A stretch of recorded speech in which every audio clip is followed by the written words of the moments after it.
जरा सोचिए कि आपका कोई बिजनेस है, आप बहुत मेहनत कर रहे हैं, लेकिन आपके जैसे ही और भी कई लोग हैं जो वही चीज बेच रहे हैं। तो इतनी भीड़ में कोई कस्टमर आप पर ही ध्यान क्यों दे? ये एक ऐसा सवाल है जो हर बिजनेस के दिमाग में घूमता है, और आज हम इसी का जवाब ढूंढने वाले हैं। तो सवाल सीधा सा है, एक भीड़ भरे बाजार में कोई जीतता कैसे है? चलिए आज इसी पहेली को मिलकर सुलझाते हैं। इस सवाल को अच्छे से समझने के लिए चलिए एक कहानी देखते हैं। ये कहानी है द पैलेस होटल के मैनेजर की। कई सालों से उनका होटल शहर में काफी कामयाब रहा है, लेकिन उन्हें इस बात का अंदाजा बिल्कुल नहीं है कि उनका बिजनेस एक बड़े खतरे की तरफ बढ़ रहा है, क्योंकि शहर में कुछ नए शानदार होटल खुलने वाले हैं। तो अब मैनेजर को टिके रहने के लिए एक मजबूत गेम प्लान चाहिए, और ये रहा वो आजमाया हुआ रोड मैप। जैसा कि यहाँ दिख रहा है, ये पूरा प्रोसेस एनालिसिस से शुरू होता है, यानी अपने कस्टमर्स, कॉम्पिटिटर्स और खुद अपनी कंपनी को समझना। और फिर ये हमें स्ट्रैटेजी की तरफ ले जाता है, जिसके बारे में हम आगे बात करेंगे। यही हमारा गाइड है। तो हमारे होटल मैनेजर इस रोड मैप पर आखिर शुरू कहाँ से करें? देखिए, पहला कदम हमेशा जासूसी का होता है, यानी अपने मैदान को ठीक से समझना। और इसकी शुरुआत होती है 3 C's से। चलिए इन तीनों सी को जरा खोलकर समझते हैं। पहला सी है कस्टमर। हमें ये जानना होगा कि हमारे ग्राहक कौन हैं और असल में उन्हें क्या चाहिए। दूसरा सी है कॉम्पिटिटर, यानी हमारे मुकाबले में कौन कौन खड़ा है और वो क्या अच्छा कर रहे हैं और कहाँ मात खा रहे हैं। और तीसरा सी है कंपनी, यानी हम खुद, हमारी अपनी ताकत क्या है। जब इन तीनों को एक साथ रखकर देखा जाता है, तभी पूरी तस्वीर साफ होती है। ठीक है, तो 3 C's से हमें ज़रूरी जानकारी मिल गई है। अब यह पता चल गया है कि मैदान कैसा है। अब बारी है इस जानकारी को एक असली एक्शन प्लान में बदलने की।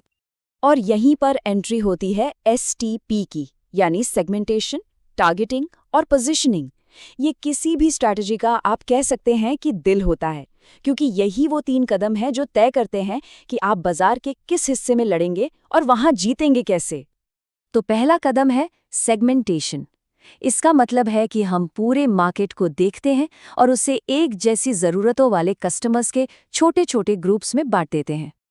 अगला कदम है टारगेटिंग, यानी ये फैसला करना कि हम बनाए गए ग्रुप्स में से किस पर अपना ध्यान लगाएंगे। अब जरा इस मैट्रिक्स पर नजर डालिए। ये हमें 4 रास्ते दिखाता है। एक कोने में है फुल्ली फोकस स्ट्रैटेजी, जहां आप एक छोटे से ग्रुप को एक खास सर्विस देते हैं। और दूसरे कोने में है अनफोकस स्ट्रैटेजी, जहां आप सबके लिए सब कुछ करने की कोशिश करते हैं। और यहीं पर ज्यादातर बिजनेस गलती कर बैठते हैं।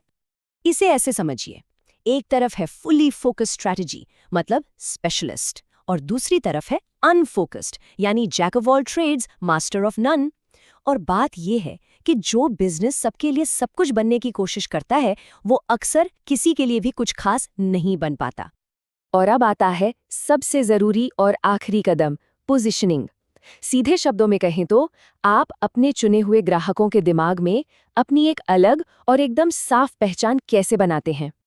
और जानते हैं, यहीं पर हमारे होटल मैनेजर को वो आहा मोमेंट मिलता है, जब वो अपने सारे कंपटीशन को एक नक्शे पर उतारता है, और बस यहीं से सारी तस्वीर साफ हो जाती है। तो ये रहा वो नक्शा जो सब कुछ बदल देता है। जरा देखिए, वाई एक्सिस पर है सर्विस का लेवल और एक्स एक्सिस पर है लोकेशन। और द पैलेस कहाँ है? वो तो ठीक बीच में, अपने सारे कॉम्पिटिटर्स के साथ एक ही झुंड में फंसा हुआ है। मतलब कस्टमर्स की नज़र में उनमें और बाकियों में कोई खास फर्क ही नहीं है। और ये बिजनेस के लिए एक बहुत खतरनाक जगह है।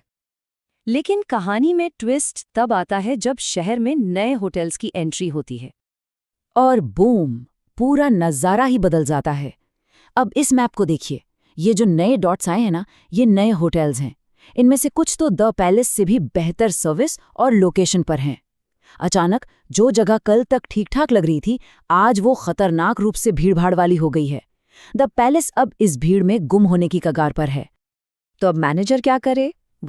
ये मैप डराने के लिए नहीं है, बल्कि रास्ता दिखाने के लिए है। यही वो क्लैरिटी है जिसकी जरूरत एक नई जीतने वाली स्ट्रैटेजी बनाने के लिए पड़ती है। और ये जो पूरा फ्रेमवर्क है ना, ये सिर्फ होटलों के लिए नहीं है, ये हर तरह के बिजनेस के लिए काम करता है। चलिए देखते हैं कि ये उस कंपनी पर कैसे लागू होता है जिसे हम में से ज्यादातर लोग जानते हैं। लिंक्डइन का उदाहरण लेते हैं। जब फेसबुक और ट्विटर जैसी साइट्स दोस्तों और मजे मस्ती पे फोकस कर रही थीं, लिंक्डइन ने एक बिल्कुल अलग रास्ता चुना। उन्होंने साफ कहा, हम सिर्फ एक काम करेंगे और उसमें बेस्ट होंगे, प्रोफेशनल नेटवर्किंग। उन्होंने खुद को सोशल मीडिया की भीड़ से निकालकर अपनी एक अलग साफ सुथरी जगह बना ली। तो लिंक्डइन की ये जो कमाल की स्ट्रैटेजी है, उसे 4 हिस्सों में तोड़कर देखते हैं। पहला, उनका टारगेट ऑडियंस कौन है? सिर्फ और सिर्फ प्रोफेशनल्स। दूसरा, वो किस मैदान में है? सोशल नेटवर्किंग स्पेस में। तीसरा, वो बाकियों से अलग कैसे हैं? उनके पास प्रोफेशनल्स और रिक्रूटर्स का सबसे बड़ा नेटवर्क है। और चौथा, कोई उन पर भरोसा क्यों करे? क्योंकि उनका नेटवर्क अपने सबसे करीबी कॉम्पिटिटर से भी कई गुना बड़ा है। देखा कितना साफ और मजबूत है?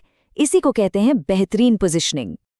तो देखिए, आखिर में बात यह है कि 3 C's और STP का ये फ्रेमवर्क किसी भी बिजनेस को कंफ्यूजन से निकालकर क्लैरिटी की ओर ले जाता है।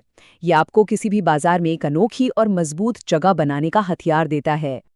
तो अब सवाल ये उठता है कि वो अनोखी जीतने वाली जगह आखिर है कौन सी?